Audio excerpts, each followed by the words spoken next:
13h, 14h, Europe 1 Info. Et il est 13h14 sur Europe 1, c'est le moment d'accueillir le docteur Brigitte Millot, c'est la chronique santé du jour. Bonjour. Bonjour. Je commence déjà par vous remercier, moi. Au revoir. Au revoir, Brigitte. Vous nous dites qu'un milliardaire chinois soulève la polémique car il a fait cryogéniser sa femme. Oui, et vit depuis avec une autre femme. Bref, l'occasion pour vous de nous parler de la cryogénisation. Oui, alors déjà, on va commencer par rappeler que la cryogénisation est interdite en France.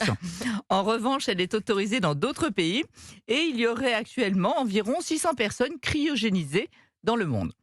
Alors l'objectif étant de conserver les personnes décédées dans l'espoir que dans les années à venir, on puisse la réanimer et éventuellement traiter la pathologie dont elle est décédée.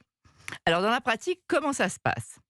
Après le décès légal de la personne, et si elle en a fait la demande, il faut agir vite, car l'organisme commence très rapidement à se dégrader. Chaque minute compte.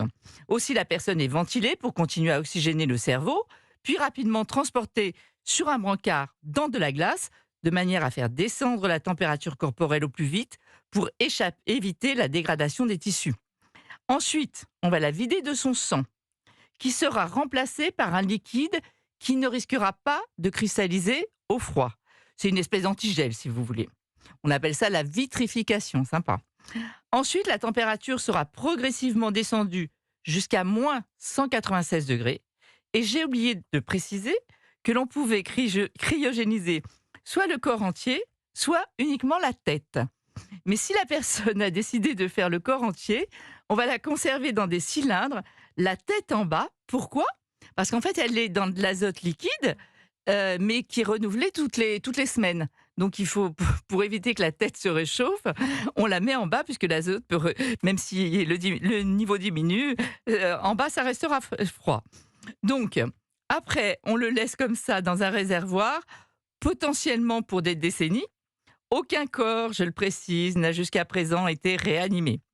Alors, pour les spécialistes, le principal écueil tient au liquide antigel, qui est toxique pour les tissus une fois réchauffé et devrait être immédiatement remplacé par du sang une fois qu'on le réchauffe. Enfin bon, bref, on n'y est pas encore. La cryogénisation relève plus du pari scientifique que d'une réelle technique médicale. Elle permet aussi peut-être à certains d'adoucir la peur universelle de la mort.